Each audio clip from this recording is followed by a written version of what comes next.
பெண்மையே. நூறாண்டுக்கு ஒரு முறை பூக்கின்ற பூவல்லவா, இந்த பூவுக்கு சேவகம் செய்தவன் நீ அல்லவா.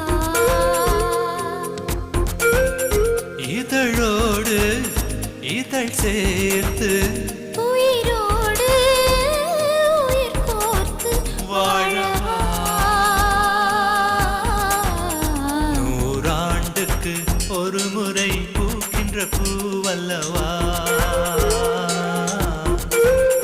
இந்த பூ